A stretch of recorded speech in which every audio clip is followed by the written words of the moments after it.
बार बार मैं कह रहा हूं और आप मेरे गवाह हैं, खुदा की कसम, ये बात मैं अकेला बार बार कह रहा हूं कि ईरान में हमले हो रहे हैं, लेकिन ईरान के ही समर्थक गरिया रहे, हो कोई हमला नहीं हो रहा, हट जैसे ईरान।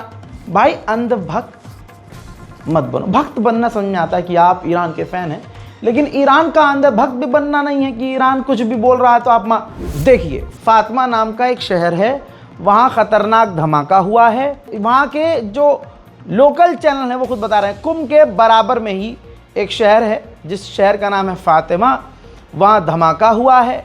ये बताया गया है कि गैस लीक हो रही थी जिसमें जो 4 लोग बुरी तरह से घायल हुए हैं। अब सवाल ये है कि अचानक से ईरान के अंदर जो धमाके पे धमाके हो रहे हैं, मैं ये नहीं कह रहा हूँ कि मिसाइल अटैक है या ड्रोन अटैक है या ईरान की गवर्नमेंट झूठ बोल रही है, मैं कह रहा हूँ हाँ गैस पाइपलाइन ही फट रही है। तो क्या मोसाद जब रिमोट के जरिए, रोबोट के जरिए ईरान के अंदर असैसिनेशन कर सकता है, टॉप साइंटिस्ट को रोबोटिक बंदूक से मार सकता है, तो वही मोसाद क्या घरों के अंदर और बिल्डिंग्स के अंदर की गैस पाइपलाइन को फोड़ नहीं सकता? जब हिजबुल्लाह के बड़े से बड़े कमांडर को वो वॉकी टॉकी या पेजर से विस्फोट करके जब कत्ल कर सकता है, तो एक गैस पाइपलाइन में वो धमाका नहीं कर सकता? सोचने वाली बात है। ईरान एक तरफा झूठ पर झूठ बोल रहा है कि नहीं ये एक्सीडेंट है, ये लगातार एक्सीडेंट, इतने एक्सीडेंट, बार बार एक्सीडेंट, ऐसे कैसे? हजरात, अब इससे बड़ी खबर आपको देना चाहता हूं, ये देख लीजिए, अनजाली फ्री जोन, ये ईरान का इलाका है, ईरान की ही इमारत है। आप बताइए यहाँ पर आग कैसे लगी? यहाँ भी आग कहा जा रहा है गैस पाइपलाइन फटने से हुई।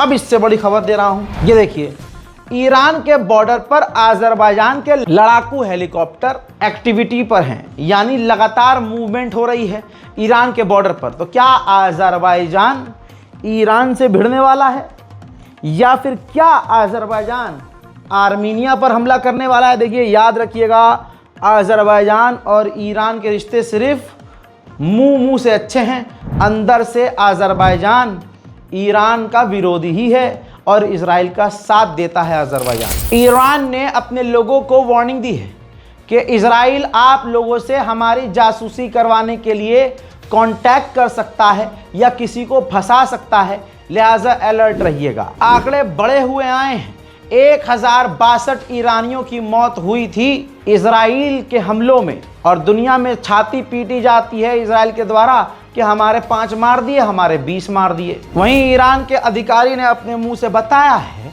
कि जब जंग चल रही थी तो हम पर 20,000 बार साइबर अटैक हुए हैं। सुनिए,